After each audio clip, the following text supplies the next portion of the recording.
Good morning. Barry Bryson here. Thank you for joining me for another 5 good minutes with the Word. We're continuing our study of the Gospel of Mark. We're in chapter 14.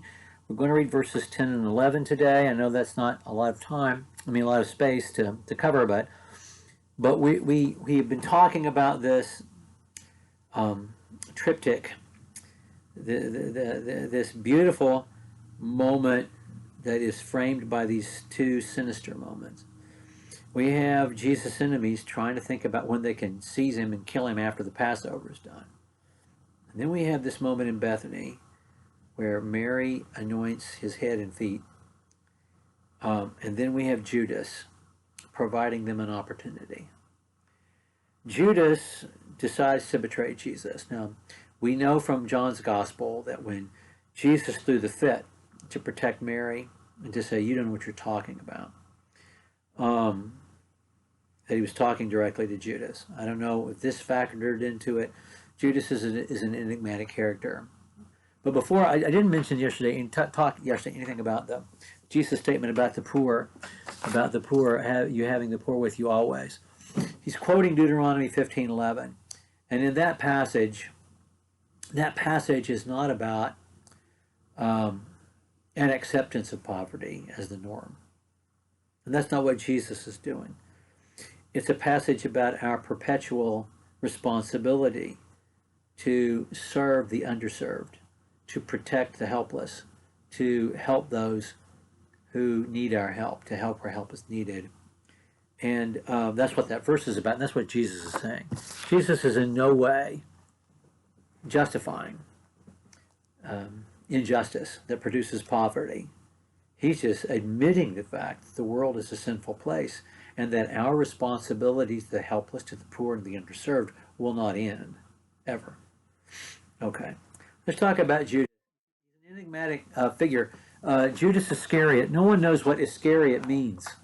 It could be Ish Karioth, man from Karioth, which would mean he is the one apostle that we know about who isn't from Galilee. It could mean Ish Sakari, or man of the dagger. The Sicarii were the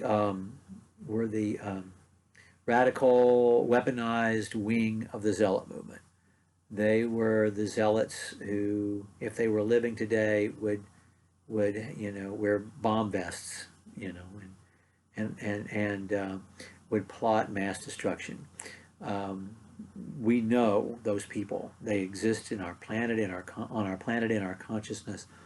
And if he was a Sicarii, we know Simon himself was a zealot. One of the apostles was a zealot. He was a member of Antifa or QAnon or whatever you want to compare it to, some fringe, goofy group. And he became an apostle. So it's not that much of a stretch to imagine that Judas was a Sicarii and became an apostle, especially if he was really looking for a Messiah and he saw Jesus as that Messiah. But then it would be easy for us to imagine how Jesus began to disappoint him in not fulfilling his expectations of what a Messiah would be. But that's all our imagining things. And maybe we're on the right track, maybe not, I don't know. But this is what Judas does. Judas Iscariot, who was one of the 12, went off to the chief priests in order to betray him to them.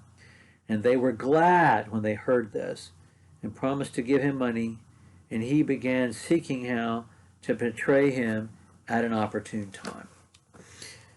Okay, so we know from the other gospel writers he receives 30 shekels of silver, pieces of silver money for this, which is the traditional price of a slave, even back to the Old Testament, Exodus 21:32. That's significant. People try to compare this to the 20 shekels of silver that was paid for Joseph, but those wouldn't have been coins. That would have been a weight. Coins hadn't been invented yet when Joseph was sold to the Egyptians, although there are plenty enough other connections between Joseph's life and Jesus' life. Well, this is what Judas provides. They think they have to wait until after Passover to take him by stealth and then kill him and maybe just disappear him and he goes away. But Judas gives them the opportunity in this crowd of 100,000 plus people to find Jesus at an opportune time and to disgrace him in front of everybody and to destroy in their minds his legacy, which is what they are eager to do. And what they end up doing is accomplishing the will of God. But that is why Judas himself is the necessary piece in their plan. He's changed their plan. They were going to wait till after Passover. Now they can take him during Passover and discredit him in front of everybody.